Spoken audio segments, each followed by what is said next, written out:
لا حول ولا قوة الا باللہ حسبنا اللہ ونعم الوکیل یا حی یا قیوم برحمتک استغیث لا الہ الا انت سبحانک انی کنت من الظالمین ربنا آتنا من لدنک رحمہ وهيئ لنا من امرنا رشدا اللهم صل على محمد وعلى آل محمد واصحاب محمد وازواج محمد وامة محمد اجمعین الى یوم الدین آمین رب اشرح لي صدری ويسر لي امری واحلل عقدۃ من لسانی یفقهوا قولی آمین۔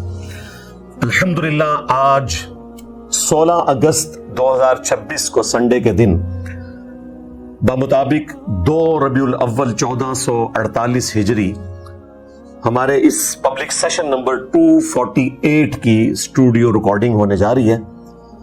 اسٹوڈیو ریکارڈنگ کے اعتبار سے یہ پبلک سیشن نمبر 17 ہے 17 اور اوورآل یہ 248 ہے۔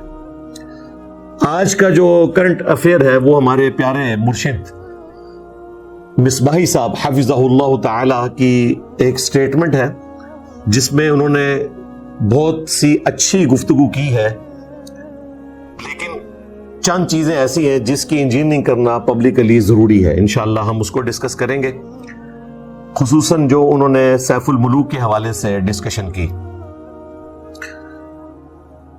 مصباحی صاحب کے لیے ہم یہی عرض کریں گے کہ کفر ٹوٹا خدا خدا کر کے اتنے عرصے سے ہم انتظار میں تھے کہ ہمارے پیارے مرشد مصباحی صاحب کوئی سٹیٹمنٹ دیں، کیونکہ ہماری ویڈیوز کی جو رونق ہے وہ ماند پڑتی جا رہی تھی۔ الحمدللہ مصباحی صاحب سامنے آئے، اور پہلی دفعہ یہ سامنے آئے تھے 2018-19 کے اندر، جب انہوں نے وہ سٹیٹمنٹ دی تھی کہ انجینئر کو کیا پتا کہ بابا کیا ہوتا ہے، بابے کا ایک وکرا ہی جہاں ہوتا ہے، اس کا ایک اپنا ہی جہاں ہوتا ہے۔ اور پھر اس کے بعد ان کی سٹیٹمنٹ آئی، اوپر دیکھا تو سونا، نیچے دیکھا تو سونا، اور استنجے کے ڈھیلے بھی سونے کے۔ اس کے بعد پھر ان کی یہ سٹیٹمنٹ آئی کہ تو سڑ تو مر، اس نے اپنے کمرے میں ہی مر جانا ہے۔ پھر ان کی وہ سٹیٹمنٹ آئی مشہور زمانہ کہ جی ہم نے بزرگوں سے سنا تھا کہ ایسا وقت آئے گا کہ لوگ بابوں کے بارے میں بولیں گے، تو میں سوچتا تھا کہ کوئی حضرت جنید بغدادی کے بارے میں بھی بولے گا، حضرت بایزید کے بارے میں بھی بولے گا، حضرت علی اجویری کے بارے میں بھی بولے گا، اور پھر جیلم کے اس لونڈے نے بتا دیا۔ یہ سٹیٹمنٹ آئی، اور پھر جو ان کی آخری سٹیٹمنٹ آئی، یعنی یہ دوبارہ زندہ ہونے سے پہلے، اس سٹیٹمنٹ کو بھی میرے خیال ہے 4 سال گزر چکے ہیں، جس میں انہوں نے پہلا نمبر شیطان کو دیا تھا اور دوسرا مجھے دیا تھا، اور پھر انہوں نے اپنی کرسی پہ بیٹھے ہوئے ایکٹنگ کر کے کہا کہ یہ کلپ انجینئر تک جانا چاہیے تاکہ اس کو مخصوص جگہ پہ مرچیں لگے۔ مرچیں تو ہم نے لگا دی ہیں ایک رجز کے ذریعے، میرے نبی سا ہے ہی کوئی نہیں، تیرے بابے تھے شاہ ہی کوئی نہیں۔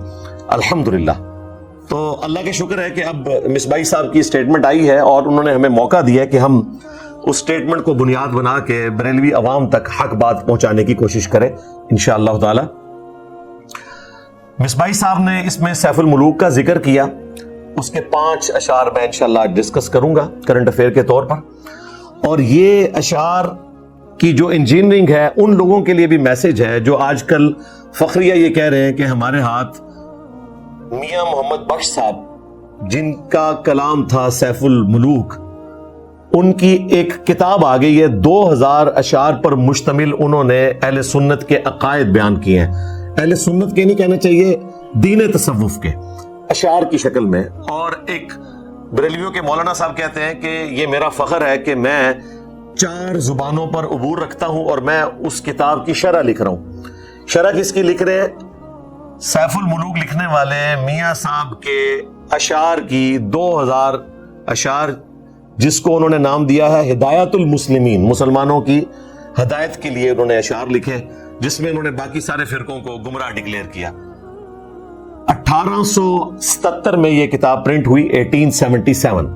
آج ہے 16 اگست 2026 بمطابق 2 ربیع الاول 1448 ہجری، تو آپ سمجھ لیں آلموسٹ کوئی 150 سال پہلے یہ کتاب لکھی گئی۔ کوئی یہ بھی دعویٰ نہیں کر سکتا کہ یہ 150 سال میں کتابیں بدل گئیں، چلے 1000 سال پہلے تو کتابیں بدل جاتی تھیں، میاں محمد بخش صاحب 1830 میں پیدا ہوئے, 1830 میں, اور 1907 میں فوت ہوئے. یعنی غلام محمد قادیانی دجال جب فوت ہوا تو وہ سن تھا 1908. یہ غلام محمد قادیانی دجال سے بھی سینئر ہیں, 1 سال پہلے یہ اپنے بزرگوں کے پاس پہنچ گئے 1907 میں. میں یہ نہیں کہتا کہ یہ بھی اسی لیول پہ ہیں, لیکن چونکہ دین تصوف کے ماننے والے ہیں اور ان کی جو سیف الملوک کے اشعار ہیں انتہائی گستاخانہ اور کفری اشعار ہیں, انشاءاللہ میں 5 شعروں کی آج انجینئرنگ کروں گا, اور پھر میں بریلوی علماء سے پوچھوں گا کہ آپ ان لوگوں کو بزرگ مانے ہوئے ہو جن کو 150 سال پہلے ایک کتاب لکھنے کا موقع ملا, اور آپ ہر سٹیج سے اس کے اشعار بیان کرتے ہو اور فخریہ بتاتے ہو کہ یہ نہ صرف ایک شاعر تھے بلکہ ایک بہت بڑے عالم دین تھے, محدث کشمیر تھے. بلکہ میں ایک بریلویوں کے چھوٹے سے مولوی کو سن رہا تھا, وہ یہ کہہ رہا تھا کہ یہ تو اعلیٰ حضرت سے بھی سینئر ہیں, ان سے پہلے انہوں نے ماشاءاللہ دین تصوف کی خدمت کی ہے. تو میں انشاءاللہ اس کو بھی ڈسکس کروں گا. لیکن ایک بات میں ضرور ان سارے بزرگوں کے لیے عرض کروں گا, ان کے ماننے والوں کے لیے, کہ آپ کے یہ سارے بزرگ زندہ تھے.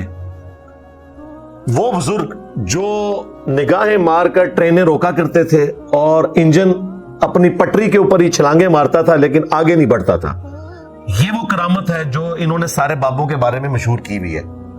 یعنی احمد بریلوی صاحب کے بارے میں بھی آپ کو یہ واقعہ ملے گا, یہی واقعہ آپ کو پیر میر علی شاہ صاحب کے بارے میں ملے گا.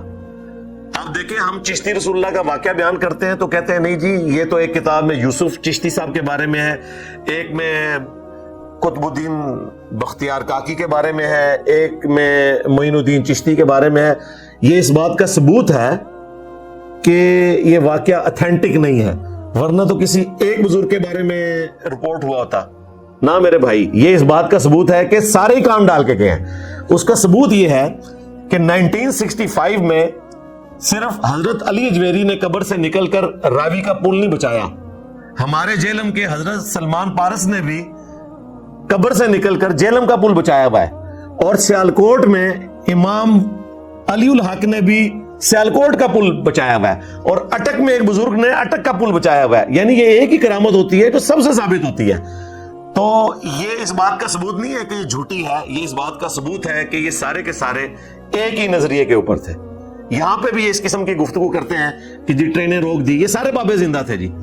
پیر میر علی شاہ صاحب زندہ تھے, احمد بریلوی صاحب زندہ تھے, پیر جماعت علی شاہ صاحب زندہ تھے, قاسم ننوتوی صاحب زندہ تھے, اشرف علی تھانوی صاحب زندہ تھے. یہ سارے بزرگ زندہ تھے, اور 90 سال تک انگریز یہاں پر حکمران رہا. 1857 سے لے کر 1947 تک کسی سے انگریز قابو نہیں آئے. یہ صرف مسلمانوں کو لیزر مار کے ہلاک کرتے رہے, مسلمانوں کو نوازتے رہے. دائیں طرف سلام پھیرتے تھے تو سارے حافظ قرآن ہو جاتے تھے, بائیں طرف سلام پھیرتے تھے سارے ناظرہ ہو جاتے تھے. کسی انگریز نے ان کے ہاتھ پہ اسلام قبول نہیں کیا, اور نہ وہ سب کانٹیننٹ چھوڑ کر گیا. یعنی اس میں ان کی کوئی کنٹریبیوشن نہیں ہے. وہ تو حضرت ہٹلر کو اللہ تعالیٰ نے مسلط کر دیا گریٹ برٹن کے اوپر ورلڈ وار 2 میں. اگرچہ ہٹلر یہ جنگ ہار گیا, ورنہ آج دنیا کا نقشہ کچھ اور ہوتا. آج دنیا میں جرمن امپائر ہوتی ہے, جس طرح رومن امپائر, پرشین امپائر, اور پھر آٹومن امپائر مسلمانوں کی, اور پھر گریٹ برٹن. تو آج ہم دنیا میں کہتے ہیں کہ جرمن امپائر ہے, آدھی دنیا پہ اس کا قبضہ ہوتا. لیکن اللہ تعالیٰ نے اس فتنے سے نجات دی انسانیت کو. اس کا پازیٹیو رزلٹ یہ نکلا کہ گریٹ برٹن اتنی کمزور ہو گئی کہ اسے ان علاقوں کو خالی کرنا پڑا جن پر وہ قابض تھے. یعنی ہمیں بھی آزادی مل گئی. اور پیرلل میں اللہ تعالیٰ نے سب کانٹیننٹ کو 2 لیڈرز ایسے دے دیے کہ جنہوں نے واقعتاً اپنے عوام کی ترجمانی کی, اور دلیری کے ساتھ, اخلاص کے ساتھ, کسی چیز کی پرواہ نہیں کی, ہر طرح کی قربانی دے دی. نمبر 1 مہاتما گاندھی, اور نمبر 2 محمد علی جناح. یہ 2 پرسنالٹیز تھی. باقی ان کے ساتھ ابوالکلام آزاد, ڈاکٹر اقبال, باقی لوگ بھی ہیں, لیکن یہ 2 ڈومیننٹ پرسنالٹیز ہیں جن کی وجہ سے سب کانٹیننٹ کو آزادی ملی. اور آج ہم اگست کے مہینے میں 79th اینیورسری منا رہے ہیں, پاکستان کی بھی اور انڈیا کی بھی. اللہ تعالیٰ سب کانٹیننٹ کے ملکوں کو آپس میں اتفاق اور اتحاد کے ساتھ رہنے کی توفیق دے. یہاں پر امن کی آشا ہو, تاکہ پاورٹی سرکل سے یہ 1/5 آف ورلڈ جو یہاں پہ رہ رہا ہے یہ باہر نکلے. ہمارے حکمران ہمارے بڑے بجائے اسلحے میں پیسہ خرچ کرنے کے، جو کہ نان مسلمز کی ریشہ دوانیوں کی وجہ سے اور ورلڈ پاورز کی اکانومی کو مضبوط کرنے کی خاطر ان کے اٹھائے ہوئے فتنے کی وجہ سے ہمیں آپس میں لڑنا پڑتا ہے، کیونکہ انڈیا بھی اسلحہ انہی سے خریدتا ہے، پاکستان بھی انہی سے خریدتا ہے۔ تو 79ویں اینیورسری کے موقع پر ہمارا یہ میسج ہے کہ اللہ تعالیٰ سب کانٹیننٹ کے عوام کو امن کے ساتھ رکھے، آپس میں اتفاق کے ساتھ رہنے کی، کو ایگزسٹ کرنے کی توفیق دے، آمین۔ تو یہ دو پرسنالٹیز تھی جن کی وجہ سے آزادی ملی، کوئی بابا اس وقت کام نہیں آیا، یہ حیران کن بات ہے، حالانکہ یہ وہ بابے تھے جو اپنے وقت کے غوث تھے۔ آپ دیکھیں بریلوی اپنے غوثوں کا ذکر کرتے ہیں، دیوبندی اپنے غوثوں کا ذکر کرتے ہیں، اور سارے انگریزوں کے زمانے میں موجود تھے، انگریز کسی کے قابو نہیں آئے۔ اس کا مطلب یہ ہے کہ یہ صرف مسلمانوں کے اوپر دھونس ڈال سکتے ہیں، یہ مسلمانوں کو لوٹے کی ٹوٹی سیدھی نہ ہونے کے اوپر جلا کے راکھ کر سکتے ہیں، یہ مسلمانوں کے سامنے بیٹھ کے مرغا کھا سکتے ہیں اور مسلمانوں کے بچوں کو روکھی سوکھی کھلاتے ہیں، اور بعد میں سو کالڈ کرامت بیان کر دیتے ہیں، جی مرغا زندہ کر دیا۔ یہ مسلمانوں کو یہ بتا سکتے ہیں کہ آپ نے کتاب و سنت ڈائریکٹ نہیں پڑھنا، گمراہ ہو جاؤ گے۔ ہاں، آپ نے غوث پاک کا دھوبی بن جانا ہے تاکہ قبر میں آ کے غوث پاک آپ کو بچا لیں گے۔ یہ آپ کو بس یہی کچھ بتا سکتے ہیں، اس سے زیادہ یہ دین آپ کے سامنے نہیں پریزنٹ کر سکتے۔ اب میرے بھائیوں، آج کی ویڈیو کی تفصیل میں جانے سے پہلے میں 5 کرٹیکل نیوز اس ویک کی کور کر دوں، کیونکہ کرنٹ افیئر تو ہم ایک ہی بنا سکتے ہیں تفصیلاً، لیکن نیوز ایک سے زیادہ ہوتی ہے، میں اس کے اوپر تھوڑی بہت ورڈنگ ضرور دے دوں تاکہ اس کی وجہ سے باقی لوگوں کی اصلاح ہو۔ یہ 5 کرٹیکل نیوز بھی انشاءاللہ ہم اس میں سٹارٹ ہی میں کور کر دیں گے۔ نیوز نمبر 1، الحمدللہ ربیع الاول 1448 ہجری کا آغاز ہو چکا ہے، اور دیکھیں اس دفعہ اللہ تعالیٰ کی کرم نوازی ہوئی، 14 اور 15 اگست کی جو درمیانی رات تھی 2026، یہ یکم ربیع الاول کی رات بنی، یعنی دن بنا 15 اگست لیکن جو رات بنی وہ 14 اور 15 کی درمیانی رات، جو پاکستان کے لیے ویسے بھی ایک خوشی کی رات تھی، اور اینیورسری پاکستان کی 79ویں اس دفعہ۔ پچھلے سال یہی چاند رات مجھے جیل میں ہوئی تھی، 25 اگست 2025 اور 26 اگست 2025 کی درمیانی رات، منڈے والا دن، جیل میں جو میری پہلی رات تھی وہ، اس میں میرے لیے ایک بڑی تکلیف دہ چیز تھی کہ پچھلے سال 1447 ہجری ربیع الاول وہ نبی صلی اللہ علیہ وآلہ وسلم کا 1500 برتھ ڈے تھا، اور میں نے پورا ارادہ کیا ہوا تھا، بلکہ ایک ہفتہ پہلے اناؤنسمنٹ کر دی تھی کہ ہم اس دفعہ اسپیشل ویڈیو ریکارڈ کروائیں گے اس حوالے سے، لیکن پھر یہ معاملہ ہو گیا، اور پھر 295C کاٹ دی کچھ دنوں کے بعد۔ انہوں نے اتنا بڑا ظلم کیا، اور اپنی طرف سے تو انہوں نے مجھے قتل کر کے قبر میں دفنا دیا تھا، اور اوپر سے انہوں نے کم از کم 5 میٹر موٹا لینٹر ڈال دیا تھا، جو ہٹلر کے بنکر کے اوپر ہوتا تھا نا بچنے کے لیے، اتنا موٹا انہوں نے لینٹر ڈال دیا تھا۔ لیکن یہ اللہ تعالیٰ کی مہربانی ہوئی ہے کہ ختم نبوت صلی اللہ علیہ وآلہ وسلم کا مجاہد، جو نہ صرف غلام احمد قادیانی دجال کو آڑے ہاتھوں لیتا ہے، بلکہ اس کو سہولت پرووائڈ کرنے والے چشتی دجال، تھانوی دجال، شبلی دجال، صادق دجال، بقول ان کے، کیونکہ انہوں نے مناظرے لڑے ہوئے ہیں اور ان کا دعویٰ ہے یہ معرفت کی باتیں ہیں، سب کو آڑے ہاتھوں لیتا ہے ایک رجز کے ذریعے۔ میرے نبی سا ہے ہی کوئی نہیں، تیرے بابے تھے شاہ ہی کوئی نہیں۔ الحمدللہ، وہ حقیقت جسے آج تم اندھیروں میں بھی کہنے سے ڈرتے ہو، ایک دن کے اجالوں میں کہی جائے گی، اور وہ ایمان جو تم نے گھر کی خلوتوں میں حاصل کیا، ایک دن سرعام ندا دی جائے گی۔